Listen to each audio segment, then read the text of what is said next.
नमस्कार साथियों, स्वागत है आपका पुनः फाइनेंशियल इकोनॉमिक्स की इस क्लास में। हम चर्चा कर रहे थे मुद्रा के परिमाण सिद्धांत के लेन देन दृष्टिकोण की, जो कि फिशर का विनिमय समीकरण या मुद्रा परिमाण सिद्धांत भी कहलाता है। हम इसकी आलोचनाओं की चर्चा कर रहे थे, कुछ आलोचनाओं की चर्चा हमने की। अब हम ये वीडियो का तीसरा पार्ट है, इसमें हम नेक्स्ट आलोचनाओं की चर्चा कर रहे हैं। तो वो है मूल्य सिद्धांत के साथ मौद्रिक सिद्धांत को एकीकृत करने में विफल रहना। तो शास्त्रीय परिमाण सिद्धांत सैद्धांतिक रूप से मुद्रा के सिद्धांत से मूल्य के सिद्धांत को अलग करता है, मुद्रा को तटस्थ मानता है और कहता है कि मुद्रा की आपूर्ति में परिवर्तन निरपेक्ष कीमतों को प्रभावित करते हैं, न कि सापेक्ष कीमतों को। किन्स इस दृष्टिकोण की आलोचना करते हैं और कहते हैं कि मुद्रा एक सक्रिय भूमिका निभाती है और मुद्रा का सिद्धांत और मूल्य का सिद्धांत दोनों उत्पादन, रोजगार और मुद्रा के सामान्य सिद्धांत के आवश्यक अंग है। उन्होंने ब्याज की दर के माध्यम से दोनों सिद्धांतों को एकीकृत किया है। नेक्स्ट आलोचना है मूल्य के एक भंडार के रूप में मुद्रा की अनदेखी। तो मुद्रा का परिमाण सिद्धांत केवल मुद्रा को विनिमय के माध्यम के रूप में मानता है, यानी कि मुद्रा के विनिमय कार्य को मानता है, और मूल्य के भंडारण के रूप में इसके महत्व को पूरी तरह से नकार देता है या अनदेखा करता है। किन्स ने मुद्रा के मूल्य के भंडार के कार्य को मान्यता दी और लेन देन तथा सतर्कता के लिए मुद्रा की मांग के शास्त्रीय दृष्टिकोण के विपरीत सट्टा उद्देश्य के लिए मुद्रा की मांग पर जोड़ दिया। उन्होंने कहा कि मुद्रा की जो मांग है वो सट्टा उद्देश्यों के लिए की जाती है। नेक्स्ट है मुद्रा के वेग की कोई चर्चा नहीं। मुद्रा का परिमाण सिद्धांत मुद्रा के प्रचलन वेग की अवधारणा पर चर्चा नहीं करता है, न ही इसे प्रभावित करने वाले कारकों पर प्रकाश डालता है।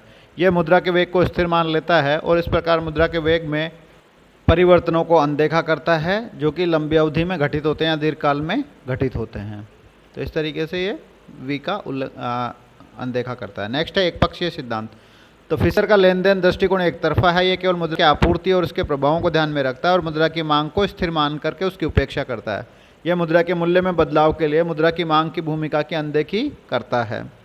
नेक्स्ट है एम और पी के बीच कोई प्रत्यक्ष और अनुपातिक संबंध नहीं पाया जाता है। किन्स ने इस आधार पर मुद्रा के शास्त्रीय परिमाण सिद्धांत की आलोचना की कि मुद्रा की मात्रा एम और मूल्य स्तर पी के बीच कोई सीधा और अनुपातिक संबंध नहीं पाया जाता है। ब्याज, निवेश और उत्पादन की दर पर इसके प्रभाव के माध्यम से मुद्रा की मात्रा में बदलाव अप्रत्यक्ष रूप से कीमतों को प्रभावित करता है। कीमतों पर प्रभाव भी अनुमानित और अनुपातिक नहीं है। यह सब तरलता, अधिमान फलन, निवेश फलन और उपभोग फलन की प्रकृति पर निर्भर करता है। तो इस प्रकार से परिमाण सिद्धांत एम और पी के बीच कार्य कारण की प्रक्रिया की व्याख्या नहीं करता है, जबकि किन्स बताता है कि ये अलग तरीके से एक दूसरे को प्रभावित करते हैं। नेक्स्ट है एक निरर्थक सिद्धांत। आलोचक जो हैं मुद्रा परिमाण सिद्धांत को निरर्थक और अनावश्यक मानते हैं। वास्तव में मुद्रा के एक अलग सिद्धांत की आवश्यकता ही नहीं है। अन्य सभी वस्तुओं की तरह मुद्रा की कीमत भी मुद्रा की मांग और आपूर्ति द्वारा निर्धारित की जा सकती है। इस प्रकार मूल्य का सामान्य सिद्धांत जो किसी अन्य वस्तुओं के लिए भी मूल्य निर्धारण को समझाता है, उसे ही मुद्रा के मूल्य को समझाने के लिए भी प्रयोग किया जा सकता है। नेक्स्ट है क्राउथर की आलोचना। तो प्रोफेसर क्राउथर ने इस आधार पर मुद्रा के सिद्धांत की आलोचना की। मुद्रा के मूल्य में उतार चढ़ाव के कैसे काम करता है या हाउ इट हैपन्स की व्याख्या करता है।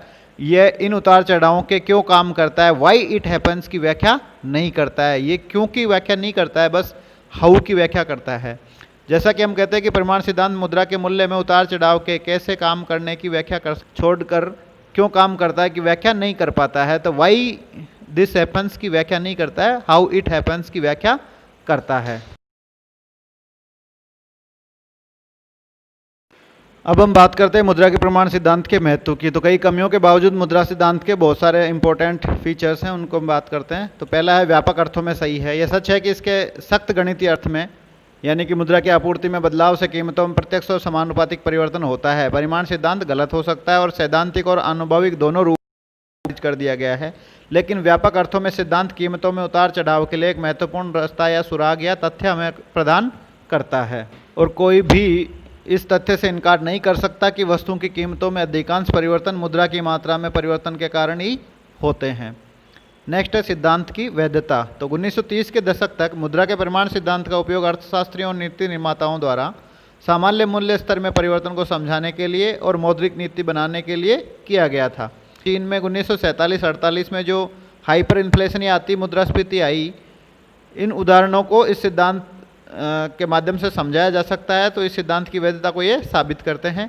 इन मामलों में मुद्रा आपूर्ति की बड़ी मात्राओं ने कीमतों को बढ़ाया था।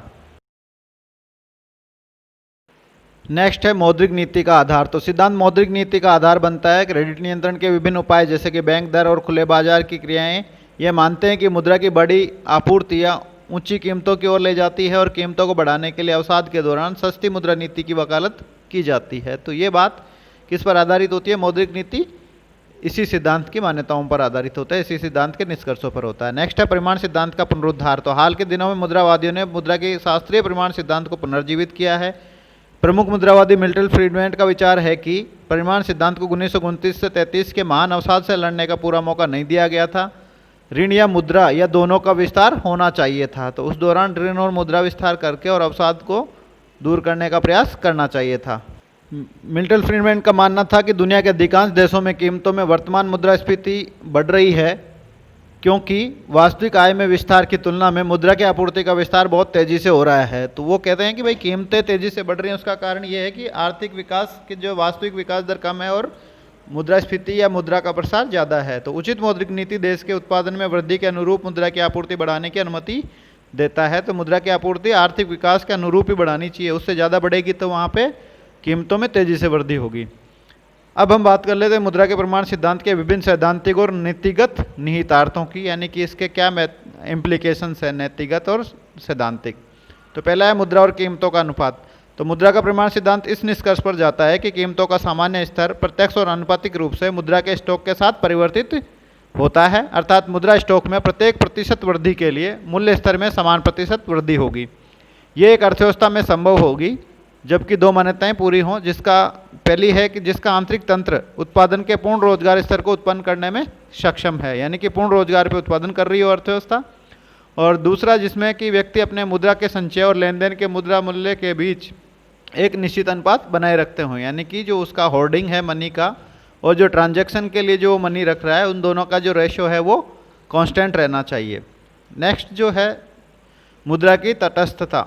तो मुद्रा का प्रमाण सिद्धांत शास्त्रीय धारणा को सही मानता है और कहता है कि मुद्रा तटस्थ है, मुद्रा एक घूंघट है या पर्दा है, या मुद्रा मायने नहीं रखती है। तो ये जो 3 सेंटेंस है ये परिमाणवादियों के कहना है और वो मुद्रा को तटस्थ मानते हैं, जिसका मतलब ये है कि मुद्रा आपूर्ति में परिवर्तन इस अर्थ में तटस्थ है कि निरपेक्ष कीमतों को प्रभावित करते हैं, न कि सापेक्ष कीमतों को।